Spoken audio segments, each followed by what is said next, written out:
तो चलिए आज के सेशन की शुरुआत करते हैं। 100 के आसपास लोग हमारे साथ जुड़ चुके हैं already and I think now it is good time. 5 minute भी बीत चुके हैं। सबसे पहले हम अपने निफ्टी के चार्ट को देखते हैं। वैसे तो मैंने ट्विटर पे चारों time frame monthly, weekly, daily और 75 मिनट का एक फ्राइडे इवनिंग में ही एक पोस्ट डाली थी, लेकिन चलिए उस बात को और आगे बढ़ाते हैं। अब ये मैं शुरुआत कर रहा हूं अपने मंथली चार्ट के साथ निफ्टी के। आप ये देखिए, ये पुराना ऑल टाइम हाई था 12,430 का, जहां से बाजार टूटा था और हम इसके ऊपर आ गए हैं। तो ये जो डिप है, इस डिप की फिबोनाची एक्सटेंशन लगाएंगे हमें, तो हमें कुछ प्रोजेक्शन मिलेंगे, कुछ नंबर मिलेंगे। और वो नंबर ही, क्योंकि इस वक्त ऊपर आसमान खाली है, पुराना हिस्टोरिकल डेटा, पुराना रेजिस्टेंस अपने पास नहीं है, तो इस वक्त हमारे पास जो सबसे आसान तरीका है इस प्रोजेक्शन को देखने का, वो फिबोनाची प्रोजेक्शन है। तो हम यहाँ पर फिबोनाची प्रोजेक्शन लगा के देखते हैं कि हम कहाँ तक पहुंचे हैं। तो 12,430 से हम नीचे गए 7,511 तक, और ये फिबोनाची एक्सटेंशन हमारी लग गई।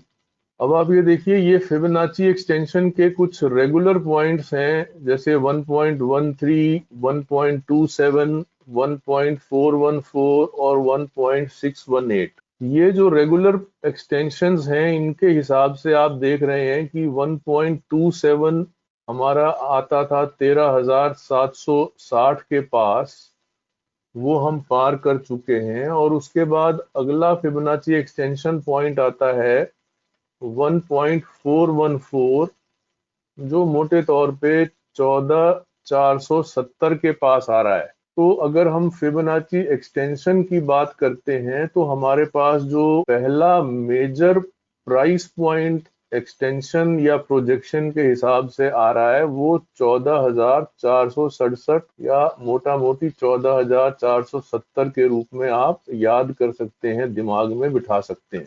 अब इसके साथ में एक या दो बड़ी इंटरेस्टिंग बातें हुई हैं। जैसे मैं, आप लोग जो मेरे पुराने फॉलोअर्स हैं, साथी हैं, वो ये जानते हैं कि मैं ऑसिलेटर के रूप में आरएसआई का इस्तेमाल करता हूं, और आरएसआई में भी जो स्विंग्स हैं, उनके आधार पर किस तरह से पुराने स्विंग्स जब पार होते हैं तो रेंज शिफ्ट देखी जाती है। उस रेंज शिफ्ट के आधार पे हम मोमेंटम का एहसास करते हैं। तो आप ये देखिए, ये पॉइंट है पुराने स्विंग का हाई, जो कि 65.12 था, ये हाई पार हो चुका है। और इससे पहले का स्विंग हाई था 67.41, ये 67.41 भी पार हो चुका है, क्योंकि जो दिसंबर एंड वाली कैंडल है उसने 67.85 बनाया। तो इसका मतलब ये है कि मंथली चार्ट पर अब रेंज ऊपर की तरफ शिफ्ट हो रही है। आरएसआई की रेंज, प्राइस तो पहले ही जा चुका है, आरएसआई की भी रेंज ऊपर की तरफ शिफ्ट हो रही है। ये अपने आप में एक ये इंडिकेशन हमको दे रहा है कि हायर टाइम फ्रेम पर, मंथली टाइम फ्रेम पर बाजार अभी तेज है। अब मंथली कैंडल भी अगर आप देखें, तो ये कितनी बड़ी बड़ी मंथली कैंडल्स बन रही हैं, ये आप देख ही रहे हैं इन मंथली बड़ी कैंडल्स का। और ये देखिए, फुल बॉडीड कैंडल्स हैं ये। इसके अंदर जो बॉडी है कैंडल की, उसने ऑलमोस्ट पूरी कैंडल को ऑक्यूपाई कर रखा है। तो ये भी अपने आप में एक तेजी का, एक स्ट्रेंथ का एहसास दिला रही है। तो आरएसआई और मंथली कैंडल दोनों स्ट्रॉन्ग हैं। इससे हमने ये निष्कर्ष निकाला कि मंथली टाइम फ्रेम पर स्ट्रेंथ मौजूद है, और महीने दर महीने ये स्ट्रेंथ मजबूती की ओर ही बढ़ रही है, क्योंकि यहाँ पर जो रेंज है वो ऊपर की तरफ शिफ्ट हो रही है। तो ये हम अपनी कॉपी पेंसिल पे या अपने मेंटल नोट्स में हमने ये बात नोट कर ली कि मंथली चार्ट पर निफ्टी मजबूत है। If you like this video, Don't forget to hit thumbs up, subscribe to Raghu Mantra classes and press the bell icon to receive updates about future videos. अब हम monthly chart से आ जाते हैं weekly chart पर। Weekly chart में भी आप देखिए जो हमारी फिबोनाची एक्सटेंशंस हैं वो यूं की यूं हैं, वही नंबर है 14,467 का। और कैंडल भी अगर आप देखें वीकली तो ये कितनी स्ट्रॉन्ग बंद हुई है। इस कैंडल की बॉडी आप देखें तो इसने ऑलमोस्ट पूरी रेंज को कवर किया हुआ है। तो जैसा मैं आप लोगों को बताता आया हूं कि कैंडल की बॉडी, कैंडल की मोटाई, इस बॉडी की मोटाई स्ट्रेंथ का परिचायक है। तो पिछले वीकेंड पे कुछ लोग जो इस पुरानी कैंडल को एक हैंगिंग मैन की तरह देखने की कोशिश कर रहे थे, वो वाली धारणा करंट वीक की कैंडल ने खारिज कर दी है। उस हैंगिंग मैन को खारिज कर दिया है और प्राइस एक्शन ने तेजी बताई है। यहां पर आप देखेंगे तो वीकली मोमेंटम भी स्ट्रॉन्ग है, लेकिन ये 77 तक पहुंचने का मतलब है कि कुछ स्ट्रेच हो चुका है। अब हम पीछे के चार्ट पे अगर जाएं और देखें कि पुराने सालों में ये कितना हाई बना था आरएसआई का, तो हमको नजर आता है कि ये 2017 जुलाई में इसने 79.78 का ये हाई बनाया था। तो इसका मतलब ये है कि वो जो स्ट्रेच्ड लेवल है आरएसआई का 79 प्लस का, हम उस लेवल के पास पहुंच रहे हैं और इस स्ट्रेच्ड लेवल से एक डिप आने की संभावना बढ़ती है, लेकिन वो सिर्फ डिप होगी, वो कोई वहां से बहुत भारी रिवर्सल नहीं होगा। उस डिप को हम डिप फॉर बाइंग का नाम देंगे। तो अभी वीकली चार्ट पर मैं आरएसआई को स्ट्रेच्ड मानते हुए ये कह रहा हूं कि यहां पर थोड़ा सा नई लॉन्ग पोजीशंस बनाने से अपन बचें और इंतजार करें कि कोई डिप आए तब हम नई लॉन्ग पोजीशन बनाएं। साथ में मैं ये बात भी ऐड कर रहा हूं कि वो डिप एक बाइंग अपॉर्चुनिटी के रूप में इस्तेमाल होगी। उसको लेके घबराने की या ये सोचने की कि भाई अब जो है वो लंबी करेक्शन आएगी, ऐसा नहीं होगा। अभी ये बात मुझे मंथली और वीकली चार्ट देखकर समझ में आ रही है, और जो मेरी समझ का जो लॉजिक है वो मैं आप लोगों के साथ इत्मीनान से शेयर भी कर रहा हूं।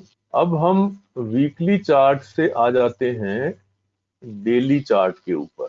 डेली चार्ट में आप देखिए, सबसे पहले हम प्राइस को ही देखें, ऊपर जाते हुए जैसे ठिठक रही हैं। ऐसा लग रहा है कि ऊपर जाते हुए इनको कितनी मशक्कत करनी पड़ रही है।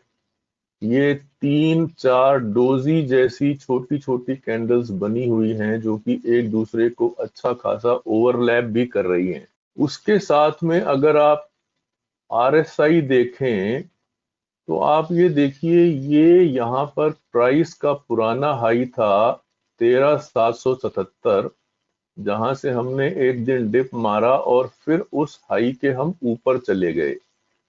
मगर आरएसआई में ये जो पुराना हाई था, हम इसके ऊपर नहीं जा पाए हैं।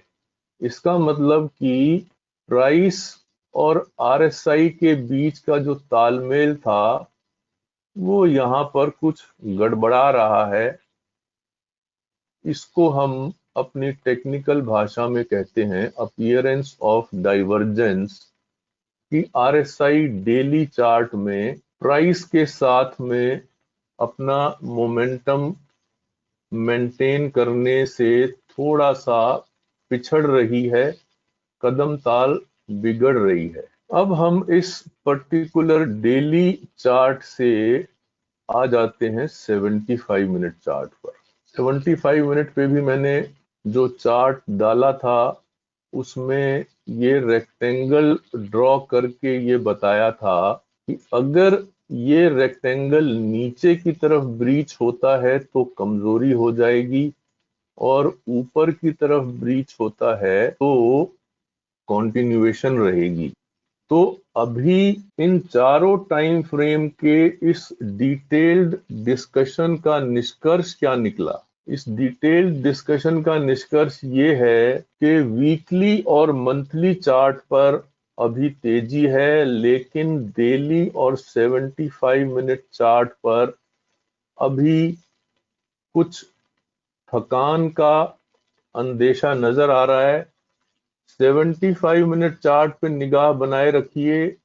अगर इस स्विंग लो के नीचे 75 मिनट की कोई कैंडल बंद होती है तो आप ये मानिएगा कि एक डिप की शुरुआत हो गई है। अगर ये इसके नीचे बंद नहीं होती और ये इसके ऊपर बंद होती है तो आप ये मानिएगा कि अभी डिप की शुरुआत नहीं हुई है, अभी हम कुछ और 100-200 पॉइंट ऊपर जा सकते हैं। तो अगर ये ऊपर जाते हुए मान लीजिए 75 मिनट ऊपर चला गया तो ये कॉन्टिन्यूटी बनेगी, और तब हम ये देखेंगे कि क्या डेली चार्ट में भी ये इस पुराने स्विंग हाई के ऊपर जा पा रहा है। अगर वो इस पुराने स्विंग हाई के ऊपर चला जाएगा तो फिर डेली चार्ट में भी कॉन्टिन्यूटी बन जाएगी। मगर अभी हाल फिलहाल में जो ठिठक मुझे 75 मिनट और डेली चार्ट में नजर आ रही है उससे एक डिप का अंदेशा है, और वो अंदेशा कंफर्म होगा 75 मिनट चार्ट के ऊपर इस स्विंग के नीचे जाने पर। ये हमारा निफ्टी का आकलन है। जो लोग टेक्निकल एनालिसिस समझते हैं वो ये जानते हैं कि मैं प्रिडिक्शन की बजाय जो सामने घटित हो रहा है उसको देखकर रिएक्ट और रिस्पॉन्ड करने की बात करता हूं, उसको देख के स्टेप लेने की बात करता हूं। तो ऐसे में हमको ट्रेड क्या करना चाहिए? अब मैं तो हूं भाई हेजिंग का आदमी,